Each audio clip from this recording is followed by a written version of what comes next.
Hey, what's up, everyone? Daniel Kayser here at E3 2017, hanging out with Jesse Houston, who's the executive producer on Dauntless, one of the coolest looking games at E3. Jesse, it's always good to see you. Tell us what Dauntless is all about. So Dauntless is a co-op action RPG. It's free to play. It's set in the world of the Shattered Isles, where you take on the role of a slayer, where you go out and basically you're trying to save the world from these giant behemoths. You're going to group together with your friends in the really heavily cooperative experience.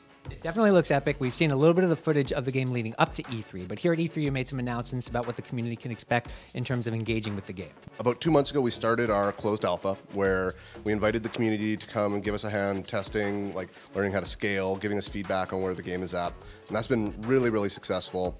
We've gotten a ton of feedback. We've been able to action on a lot of it, and we're ready to start moving into the next step. And so for today we're basically ready to announce when we're going into our Founders Alpha. So if you've bought a Founders Pack, on August 18th, you'll be able to come and play the game whenever you want.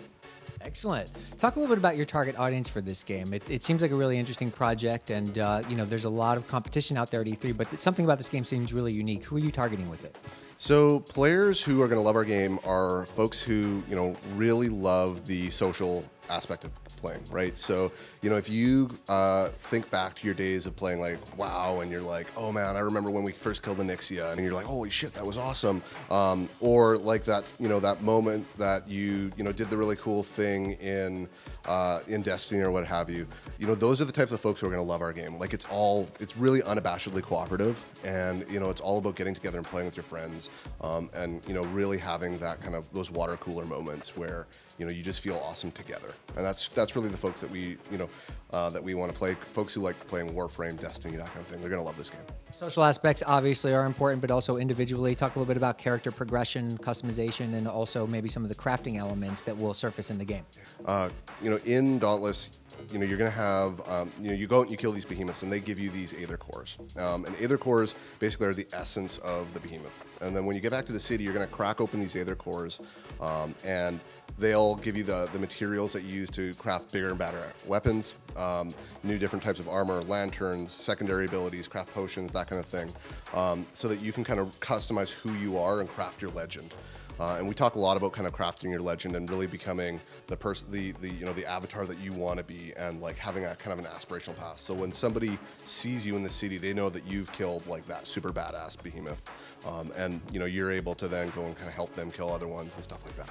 One of the things that a lot of people talk about out of the gate is the art style in the game. Did you land on that right away, or was it something that you had to iterate on to ultimately arrive at? We iterated a bunch in the early stages. We knew we wanted something that was a bit more timeless than what you normally see. We wanted something that we felt that players could kind of like fall into, like a painting almost. And so, when we were going back and forth, we looked at all sorts of stuff from like Disney's Tangled to like TF2 and stuff like this, where we really felt like players are going to be playing this game for years, and we want them to feel like they have always got a home in that art style. And so that's kind of how we got here.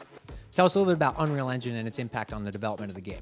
So Phoenix Labs is a super small team. We're also a brand new company, and Unreal has allowed us to really kick off and get off to the races really quickly. It's also really been super impactful in our iteration speed. So one of the things that we like to do is be able to move very quickly.